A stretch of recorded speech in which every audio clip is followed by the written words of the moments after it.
What's going on, everybody? ComixDad here with another video, and today we're talking about an announcement made by Marvel over the past week about a new uh, and different universe. Not sure if they're trying to do this as a reboot or just another long-running Universal timeline or something, but we're going to talk about it. They are calling this Midnight, the Midnight Universe.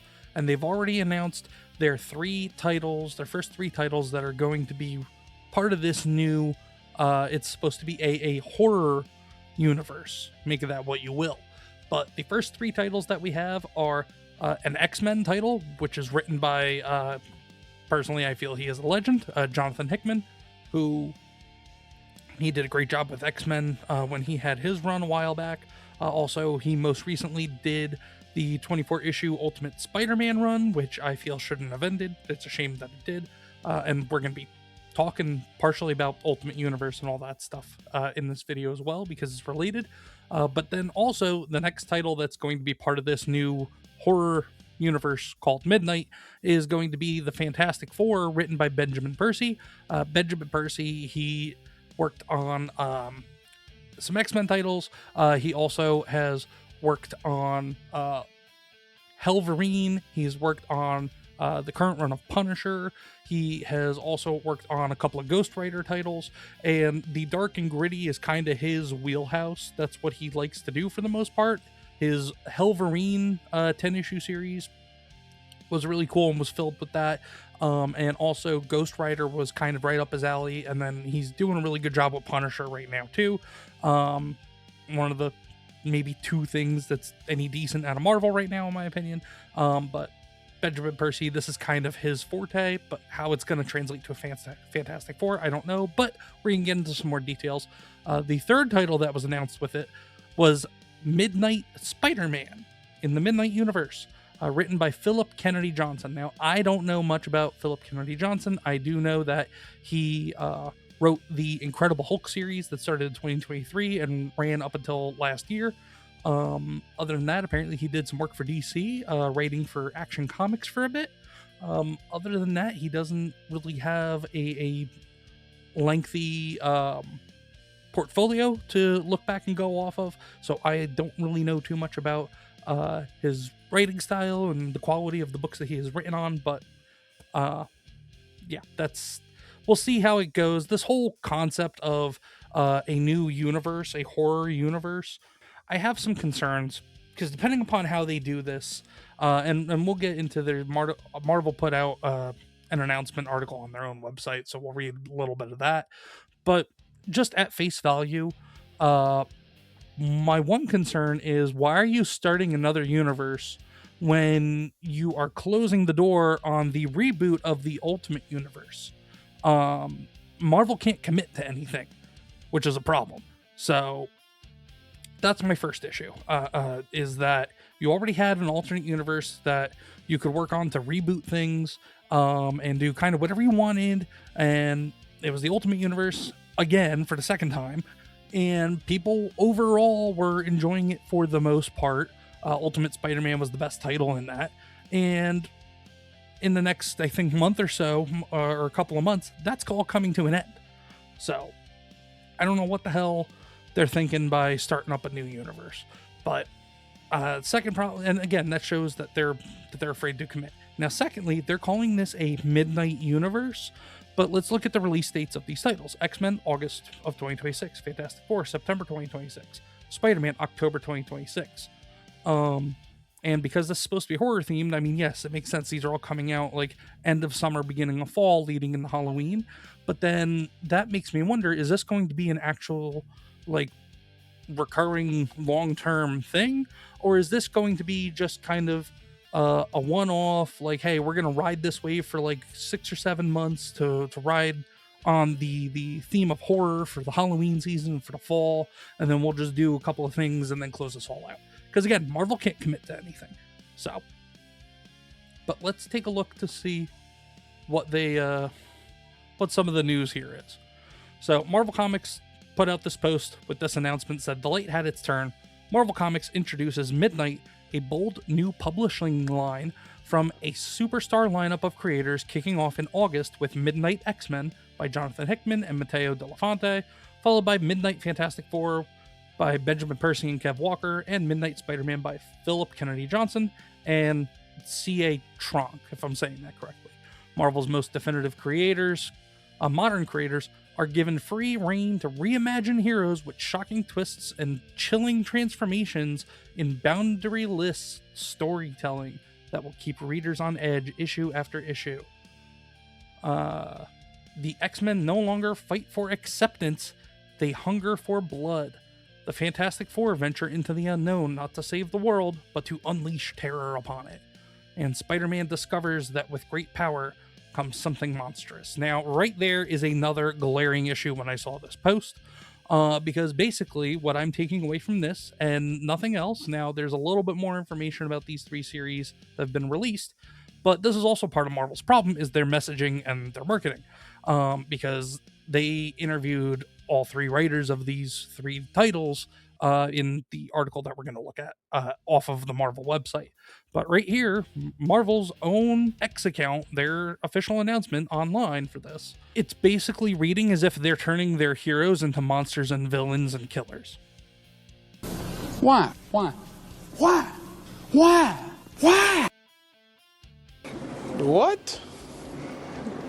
Bro, what are you talking about, man? Marvel is not known for its horror. Now, granted, Marvel has horror characters, and we'll get into that as well, but, like, why are they making it sound like that they're taking some of their most predominant characters, their most predominant IPs, and turning them from heroes into monsters and villains and killers? Like, that doesn't make any sense to me, and if anything, it just sullies the legacy of those characters and of those IPs. Now, I understand this is supposed to be a new universe and a reimagining and all that, almost as if they're trying to compete with Absolute Batman. But, like, here's the thing, with Absolute DC, yes, the characters are different in terms of their backgrounds, their stories, their villains look different. They all kind of look different. They're, like, with Absolute Batman, Bruce Wayne is not rich. He's a poor guy that just works a blue-collar 9 to 5 and then takes up vigilantism to go after the corrupt elite and things like that. Like, but it's still, he's not targeting innocent civilians. Like, the Absolute Universe is gritty, and they kind of reimagine the heroes, but, and all the villains as well, but, like, the Absolute Universe has not changed any of those characters at their core, at their fundamental core of who they are as their characters, as the heroes. They're still heroes. Now, this Midnight Universe out of Marvel, this blurb basically says the exact opposite, and that is going to be a big problem if that is the case, because it's just more proof that Marvel hates their legacy. Marvel, the editors and modern day executives at Marvel hate their legacy characters, if that's what they're doing. If they are going to be turning the X-Men, the Fantastic Four, and Spider-Man into monsters and murderers and killers, there is a big problem. But let us get into this article. This is off of Marvel.com. The Midnight Universe plunges into the Marvel mythos into darkness. Marvel Comics presents a terrifying new publishing line from a superstar lineup of creators, kicking off in August with Midnight X-Men by Jonathan Hickman and Matteo De La Fonte. For over 80 years, Marvel heroes have inspired hope. This August, that hope dies in the shadows of the Midnight Universe. Okay, so right there, this article starts out by saying, again, so Marvel's PR team is basically saying, hey, your heroes, they're not going to be heroes anymore. The Shadows of Midnight Universe, a new publishing line where top creators unleash haunting new visions of Marvel's greatest icons. The nightmare begins with 3 titles that we mentioned. Dark, unpredictable, unmissable, the Midnight Universe draws in longtime fans and newcomers alike to enter a terrifying new world where anything can happen. Interconnected by rich lore building, Marvel's most definitive modern creators are given free reign to imagine heroes with shocking twists and chilling transformations and boundaryless creator-driven storytelling. Blah, blah, blah. We read that part. And here is what they actually already released the cover for Midnight X-Men #1. Storm is a vampire. So Storm, at the very least, is going to be killing people. Going to be killing innocent civilians, going to be killing innocent humans. That is what I gather from this. And then we've got Nightcrawler here, which he looks pretty badass. He looks like he's kind of a man of the cloth, and he's going to be going vampire hunting. So, I mean, that could be cool, but he's going to be going after potentially Storm and other X-Men that he has a history with in, you know, the regular comics and traditional X-Men storylines.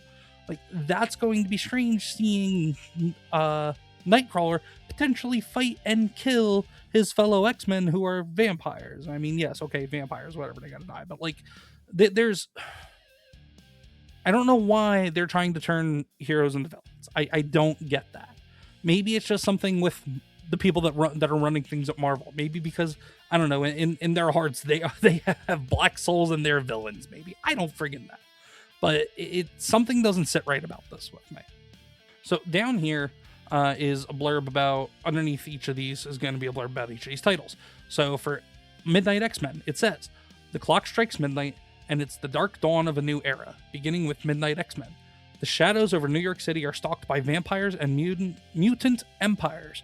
Now, for anybody who doesn't know what an empire is, they're energy vampires. They feed off of emotional pain and energy, and like, it's dumb. Ha! Gay! But that's what those are. The sword of Damocles hangs over the peace between these two species and the factions within them. An outright war is brewing, and the unturned will be caught in the crossfire. Okay, again, more of the messaging of that the heroes are going to be villains. Now, on returning the X-Men to deliver another visionary reinvention of mutant kind, Hickman said, "I'm so enthusiastic about this project. It's the most excited I've been in years." Really, he said the same thing for Ultimate Spider-Man. So, the concept of Midnight X-Men aligns perfectly with the kind of stories I like to tell. It has a rich, open-ended mythology that equally mixes old and new ideas into something that feels both familiar and original. So, what that tells me is that Hickman is not behind the Midnight Universe. I mean, maybe Marvel executives consulted with him and asked him what he thought, but it was not his idea. The reason why I bring that up is because over on X, Philip Kennedy Johnson, the guy who's writing Midnight Spider-Man, posted his announcement, and I asked him a question in his post, and he actually responded to me. He goes, announcement. So I asked him, I said, genuine question, who makes the decision and or comes up with the idea to do these things? Meaning like a new universe, a horror universe, these titles, what characters are involved, etc., stuff like that. I asked him, I said, the executives, the editors, the writers, all of the above? And he gave me a very... And I'm sure he couldn't give me a full, straight answer because, you know, that would probably get him in trouble with anybody that's keeping an eye on his X account from Marvel. He kind of gave me a pretty vague nothing burger of an answer. He said, it's usually a big conversation that grows organically. It's not often as simple as one person coming up with an I've got it idea. I know that's not as satisfying as an answer as it might be, but it's true. The first / most important step is having the right people at the table, in my opinion. And I said, well, I at least appreciate the insight, because he did give some insight, and I appreciate he shared that with me, but more or less, he didn't really answer my question, though. And the reason why I asked him that is because, again, Jonathan Hickman says the concept of Midnight X-Men aligns perfectly with the stories I like to tell. So that means Midnight X-Men is not Jonathan Hickman's idea. It was pitched to him, and he is going to be writing a story for it. Minor criticism against Philip Kennedy Johnson just for that type of nothing burger answer that he gave me for a legitimate question. Midnight Fantastic Four. Down here it says, in Midnight Fantastic Four, an obsessive scientist delves into the secrets of the universe, perhaps left unknown to mankind, leaving himself and 3 others warped in strange and horrifying ways. What horrible secrets lie in the new dimensions they have discovered, and can humanity survive the discovery? Getting the chance to explore his darkest impulses, Percy explained, quote, if you've read my work, you know that I see the world through a dark, disturbed lens. To me, it's always midnight. Ooh, edgy. He continues to say, when I imagined this other version of Marvel, a terrifying, poisoned universe, my mind immediately went to the Fantastic Four. This is a title I've always loved, but would never be allowed to write otherwise. Now I can lean into my worst instincts and reimagine their story as one of cosmic Lovecraftian dread. I am joined in this by Kev Walker, who's hard at work bringing a new origin story to Marvel's first family to screaming life. I can't wait to share our nightmares with you. From Benjamin Percy's part of this article, from the the couple of questions they asked him, and I'm sure was a very, very, very scripted interview, very coerced interview, because, Marvel wrote this article and Marvel did this interview with their own writers. But so from what Percy is saying, it sounds like that the Fantastic Four are going to be turned into monsters, which, I mean, kind of makes sense given their origin. That's how they get there. They more or less kind of become quote unquote monsters in a sense by getting their mutations, or well, not mutations, but having their bodies altered to have their powers when they go into space and all of that. Down here, it says the Fantastic Four venture into the unknown not to save the world, but to unleash terror upon it. Benjamin Percy doesn't say anything about that. So I don't think for this, I don't think the Fantastic Four are going to be the monsters. Well, maybe they are, but like, I think they might still be heroes, but he didn't really allude to it one way or the other. This one is probably the one that I am not the most critical of, in a sense of like, oh, they're turning Spider-Man into a villain or a monster or something like that, but more like, it's more because it seems like from what we're going to read below, it's just the most predictable and kind of the laziest one out of them all. This part says, and in Midnight Spider-Man, a young Peter Parker is transformed into a hideous spider hybrid by the So hold on. Transformed into a hideous spider hybrid. So instead of being Spider-Man, it's almost like he's going to be a man spider? My goodness, what an idea. Why didn't I think of that? You've got to be kidding me. Marvel, you have fucking done Man Spider. It is established lore. You're not doing anything new with that. And if this was Philip Kennedy Johnson's idea to turn Spider-Man into a hideous spider hybrid, like, Man Spider's been done, bro. Do you not know anything about Spider-Man? Like, holy crap, dude. And then it continues, when Oscorp begins to use the secrets unlocked by his mutation to create more human-animal hybrids, Peter embraces his grotesque new form to stop them. So Peter's going to go. So at least Peter's going to be a hero in a sense in this, as opposed to Midnight Xmen and Midnight Fantastic Four, where we don't know if they're going to be the heroes or the villains or whatever. This, at least, Peter Parker is going to be a hero still in a sense. He's going to try to stop Oscorp from experimenting on people and turning them into hybrid human animals. Basically stopping turning them into furries. They got some quotes from Philip Kennedy Johnson here saying, quote, the work we're doing right now on Midnight Line feels like history is being made. Yeah, so this is clearly the dude with the least of experience out of the three writers. So he is all hype. He's going to be all gas on this, and he's going to say all the things to hype this up and to kiss Marvel's ass in the process. Benjamin Percy and Jonathan Hickman, in the quotes they got from them, there was no like ass kissing of Marvel. It's more like, hey, I'm excited to do this because this is something I want to do. As opposed to Philip Kennedy Johnson, the work we're doing on Midnight Line feels like history is being made. There have been horror titles in Marvel before. They've done one-shots, they've done 5-issue miniseries of, and especially of horror titles for Spider-Man. They've done spine-tingling Spider-Man. They've done Deadly Neighborhood Spider-Man. They've done many other things that they've released as like miniseries specifically for for Halloween time. So it's not history being made. So calm down right there. But he goes, you don't take on a job like reinventing Spider-Man to go halfway. Again, you're not reinventing Spider-Man, dude. Man Spider has been done. Like, chill the fuck out. I'm leaving it all in the ring with Midnight Spider-Man, and I know Jonathan and Ben are doing the same. I'm like, well, if you're leaving it all in the ring with Midnight Spider-Man, again, you're thinking you're having creative and original ideas when, Man Spider's been done. Horror Spider-Man's been done. The other thing is, too, like, they want to do, they ended the Ultimate Universe already. Or they're ending the Ultimate Universe. People have had enough of these multiversal bullshit stuff. The Ultimate Universe, which started a little over 2 years ago, about 2.5 years ago, people were a little hesitant because, like, okay, well, we already had an Ultimate Universe.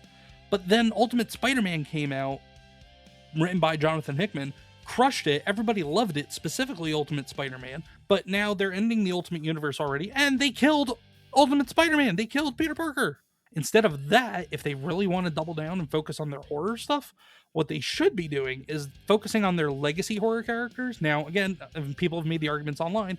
Well, yeah, they have the legacy horror characters, but they're not very popular, and they also haven't really done anything with them. And that's shame on Marvel editors and executives. Shame on Marvel for letting these horror themed characters they have go to the wayside, and anything that they have done with them for the most part has been utter crap. But that's also been Marvel for the last 15 years as well. So, but they have, right off the bat, your number one horror themed character, Blade, the half human, half vampire hunter. Do something with Blade. Do something with Man-Thing. Werewolf by Night, a freaking werewolf, right up the alley of horror and monsters. Do something with Werewolf by Night. Moon Knight fits into that. You could focus, if you want to focus on characters that are kind of monstrous and doing villainous stuff, focus on Morbius, the living vampire, a Spider-Man villain, Morbius. You can focus on Mephisto if you want to do something with some more supernatural horror type of stuff, obviously. You can do Ghost Rider. They've been doing Ghost Rider, but I haven't really seen anybody talking too much about it. Now, Benjamin Percy worked on Ghost Rider, and I read a little bit of it. It was all right, but like it didn't get the love and didn't get the attention that it probably could have used and could have deserved. But they have Damian Hailstrom, aka Son of Satan. They have Dracula, the Tomb of Dracula, which is my wife's favorite Marvel series. She has 68 of the original 70 issues of it. But it's a big feather in our family's cap there. But Dracula, aka Tomb of Dracula. Like, if Marvel still has the rights to use Dracula as a character, do something with that. They have Lilith, Dracula's daughter, they could work on. They can do something with Doctor Strange. It doesn't have to be all mystical arts and stuff. They could throw Doctor Strange into a horror title with monsters and whatnot. Like, they can do something cool with that. They can use Elsa Bloodstone, who's basically a Buffy the Vampire Slayer type of character. Like, they have characters they can use, and they don't have to create a new universe to do it. Give them good stories, and even then, and people are gonna say, "Oh, well, they're not popular." Marvel doesn't want to give them their own titles, their own solo series right now because they're not as popular right now. Okay, do some team ups or find a way to insert them into the best-selling or top-selling storylines right now at Marvel. And I put that in quotes because Marvel's never honest about their sales. It's all about what they sell to comic book shops, not what people are actually buying and reading. But like, insert them into the storylines of the big titles right now. Like, do something with these characters. You don't have to go create a whole new horror universe and then deconstruct and reconstruct other legacy characters that don't fit that theming, and basically almost bastardize their legacy in a sense, at least for some of them, just to fit your horror theming because you want to be edgy and bring new people in because nobody's reading your current bullshit. That's basically what this boils down to. They want to compete with the Absolute Universe at DC because nobody is reading Marvel compared to people going to DC and reading the Absolute Batman and the other Absolute titles over at DC. And it's just, there's this post on X actually that I saw that kind of summed it up perfectly, at least for that point. Summary of the last 3 years between Marvel and DC. Marvel, I'm going to release my Ultimate Universe. DC, okay, I'll release my Absolute Universe. Marvel, like, I don't want to continue with Ultimate anymore. DC, wait, what? Marvel, now I'll release my Midnight Dark Versions universe, like Absolute. What? And this is pretty much what Marvel's doing.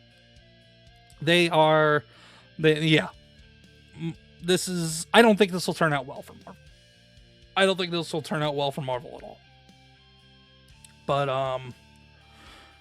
and my other concern is that,